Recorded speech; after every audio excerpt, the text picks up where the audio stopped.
झोल मोमो खाँदाखेरि चाहिँ मलाई धेरै प्रश्न आउने भनेको चाहिँ जेना दिदी यो झोलको रेसिपी चाहियो भन्नुहुन्छ। सेतो भटमास बदाम तिललाई चाहिँ मजाले रोस्ट गरिदिने है, मजाले ठिक्कको डढ्ने गरी मजाले भुटिदिनु होला हजुरले है। अनि भुटिसकेपछि एकछिन सेलाउनु दिनु होला। अनि सेलाइसकेपछि चाहिँ यो खोस्टा खालको छ भने चाहिँ मजाले यसरी बोक्रा निकालिदिनु होला, किनभने हामीलाई सेतो चाहिन्छ नि त झोलको लागि त होइन।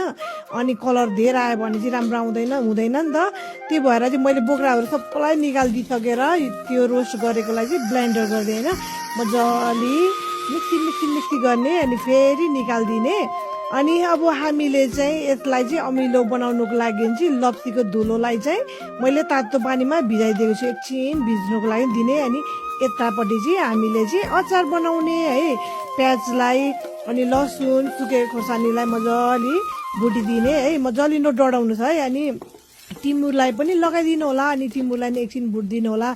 अनि मजाले बेसमारी कति खानुहुन्छ डल्ले खोर्सानी लाउनु होला, हरियो खोर्सानी लाउँदा पनि हुन्छ है, हरियो खोर्सानी पनि राम्रो हुन्छ। तर म चाहिँ धेरै पिरो खाने भएर डल्ले प्रिफर गर्छु होइन। अनि धनियाँलाई नि मजाले भुटिदिनु होला, त्यो माथिबाट चाहिँ नलगाइदिनु होला झोल मोमोको लागि चाहिँ है।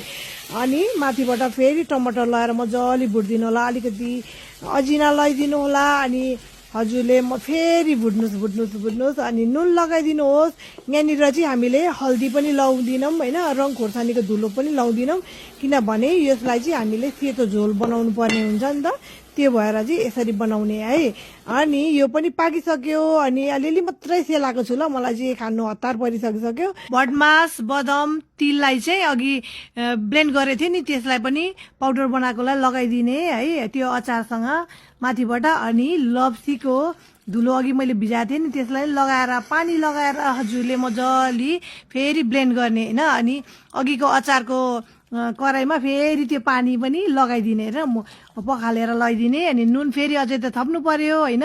अनि अमिलो फेरि माथिबाट अलिकति लगाइदिनु होला, धेरै अमिलो खानुहुन्न भने ठिकै छ, अमिलो खानुहुन्छ भने लगाउँदाखेरि हुन्छ है।